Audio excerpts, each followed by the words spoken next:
¿vale? Cuando yo hago una cefalometría, estoy analizando el caso desde el punto de vista bidimensional, ¿vale? Solamente tengo un alto y un ancho.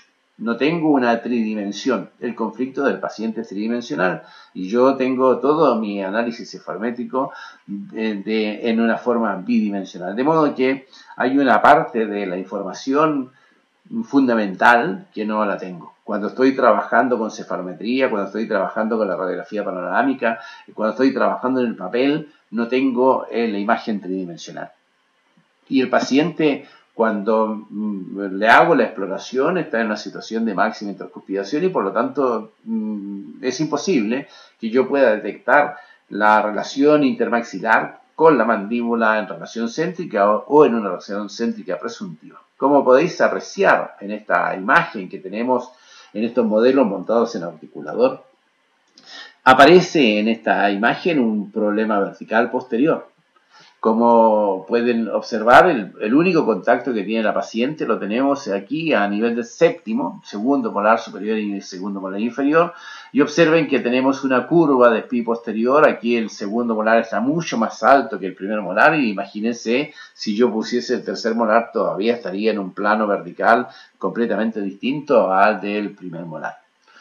De modo que el problema principal que tengo en esta paciente es que en la parte posterior tengo un problema vertical que no es posible de visualizar cuando el paciente hace la máxima intrascupidación, cuando el paciente cierra la boca. De modo que si yo hago el diagnóstico a través de la imagen bidimensional o si yo hago el diagnóstico a través de la máxima intrascupidación, hay una parte de mi información que no la registro. Y como hay una parte de la información que no registro, por supuesto, no voy a conseguir los objetivos de la parte tridimensional del paciente. Aquí, si ustedes observan, cuando yo coloco a la mandíbula en relación céntrica, ya hay un desajuste de la clase canina, hay una alteración vertical y también hay una alteración transversal. El hecho de que la mandíbula vaya un poco más atrás también se visualiza el problema transversal entre la arcada superior y la arcada inferior. De modo que es muy importante la información que me da el montaje en articulador, que solo me da el montaje en articulador. Si yo mantengo mi información, si yo mantengo mi diagnóstico y mi planificación basado solamente en la cefalometría y en la observación clínica del paciente en máxima intrascupidación, les repito, hay una importante información de la parte posterior, de la parte tridimensional que yo no estoy registrando para poder tomarla en consideración entre los conflictos del paciente, ¿vale? Estos son los conflictos del paciente, no solamente la clase 1, la clase 2 o la clase 3, a la que estamos muy habituados, muy entrenados a reconocer en la vía pública. Nosotros vamos en un autobús y podemos definir perfectamente la clase canina de un paciente, del chofer o del que va como pasajero en el autobús. ¿Por qué? Porque estamos entrenados a ese tipo de clasificación. Y también estamos entrenadísimos, pero un poco menos, a visualizar los problemas transversales del paciente.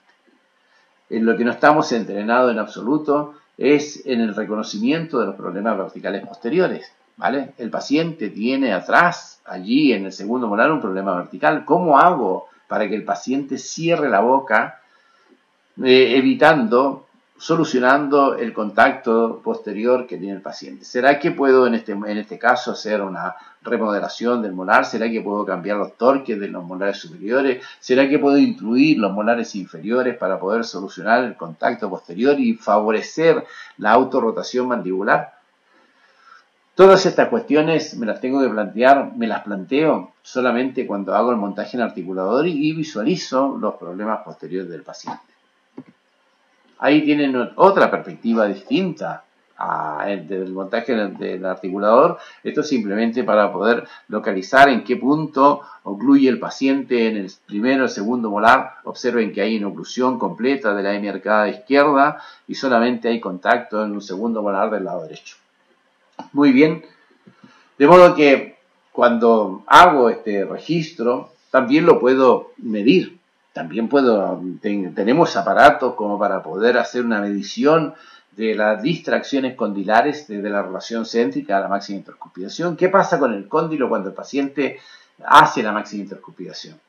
Si tiene un contacto en ese segundo molar y tiene inoclusión de la parte anterior, cuando el paciente quiere morder, cuando el paciente quiere hacer la máxima intercuspidación, cuando quiere triturar el alimento, no tiene otra opción que distraer el cóndilo desciende de la cavidad articular para que el paciente pueda llegar a una máxima intercuspidación, de modo que hay lo que se llama el fulcrum en la parte posterior, y esta sería lo que se llama la distracción condilar, ¿vale? Aquí tengo el registro de un punto del eje de bisagra desde la relación céntrica al eje de bisagra en máxima intercuspidación. Esta es una cuestión que hay que conocerla, hay que estudiarla, hay que trabajar con ella para poder interpretarla perfectamente. Es muy simple de interpretar, es muy simple de hacer, ¿vale? Es simple, es manejar apenas el articulador y tener unos elementos para hacer este tipo de mediciones. Son extremadamente simples los trabajos, los registros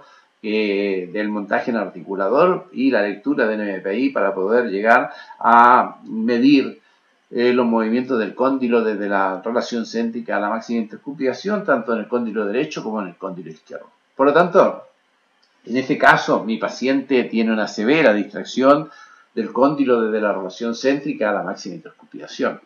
Esa severa distracción del cóndilo está provocada por el exceso de contacto que tenía en el segundo molar.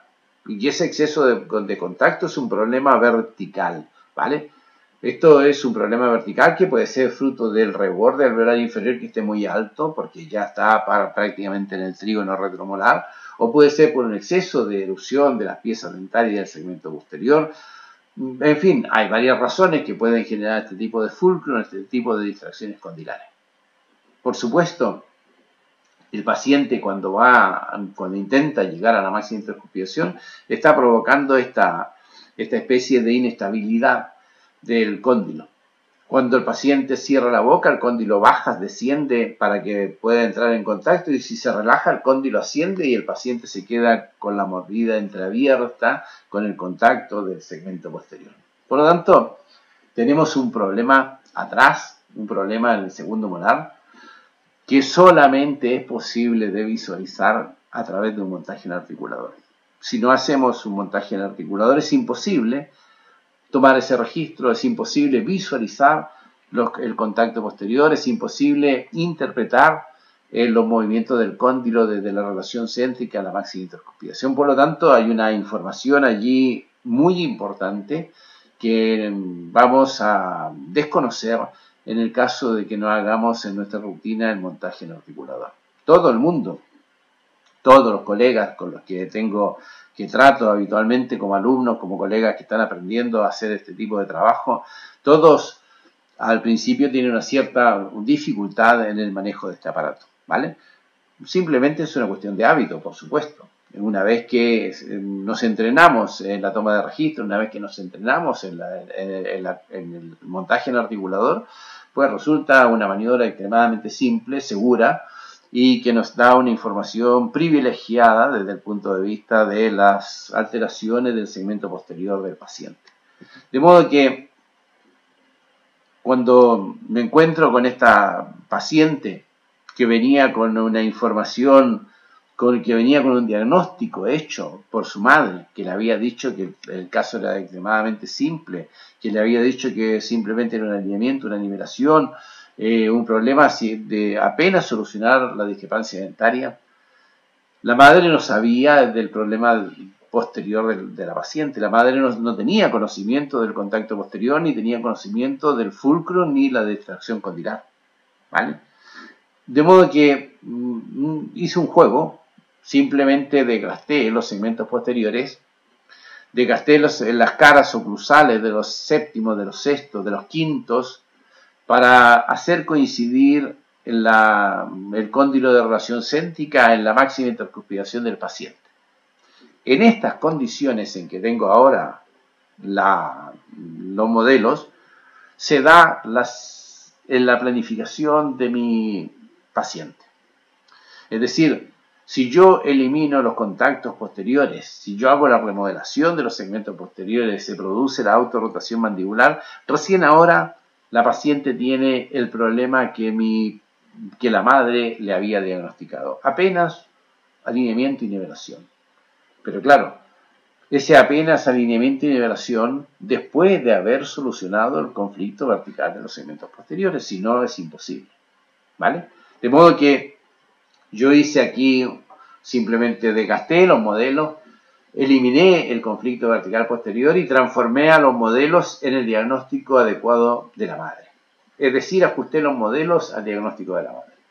Ahora, si yo me limito al conflicto real del paciente, ya el diagnóstico de la madre no me vale.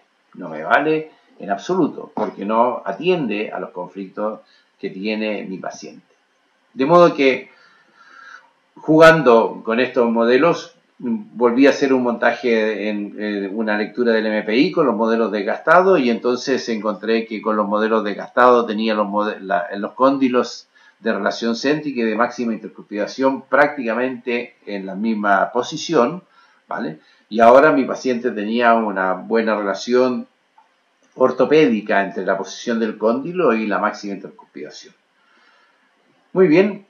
Aquí a este paciente sí le puedo hacer un alineamiento y una nivelación. A este paciente desgastado. ¿Vale? Pero mi paciente no es así.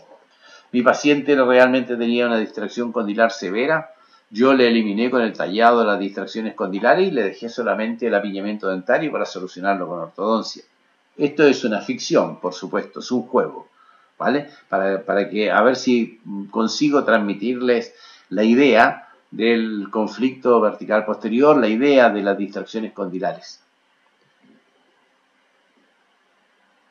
Ahí tengo entonces mi problema vertical. Entonces, lo podemos plantear de otra manera. Mi paciente tiene un apiñamiento dentario secundario. Mi paciente tiene principalmente un problema vertical posterior.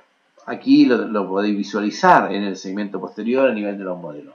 Y la pregunta del millón es, ¿tengo yo algún elementos ortodóncicos? ¿Tengo yo posibilidades con distintas aparatologías para poder realizar movimientos verticales en los segmentos posteriores, para poder incluir los molares, tanto en la arcada superior como en la arcada inferior, para luego hacerle el alineamiento y la nivelación al paciente?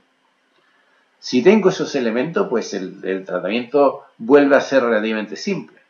Primero tengo que hacer la intrusión de los segmentos posteriores y luego tengo que incluir en esa intrusión de los segmentos posteriores apenas el alineamiento y la nivelación de los incisivos. Pero si ustedes desconocen el problema vertical posterior y se limitan a hacer el alineamiento y la nivelación, no van a solucionar en absoluto el problema del paciente. El paciente va a continuar con el mismo problema y a lo mejor peor después del tratamiento de ortodoncia. Por esta razón y por otras, los tratamientos de ortodoncia fracasan frecuentemente.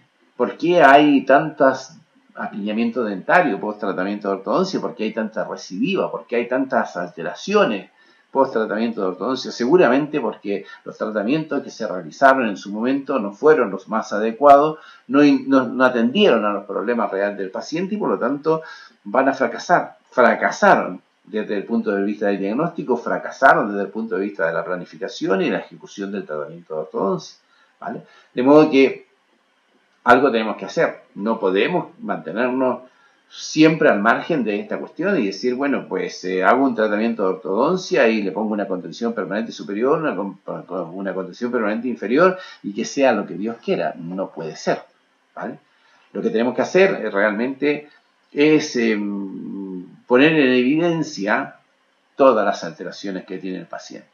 Y esa puesta en evidencia se puede hacer a través de la teleradiografía, se puede hacer a través de la radiografía panorámica, se puede hacer a través del escáner que hacemos ahora en los estudios ortodóncicos, se puede hacer a través del montaje en articulador. Todo lo que podamos hacer para dejar en evidencia las alteraciones del paciente, todo es bueno.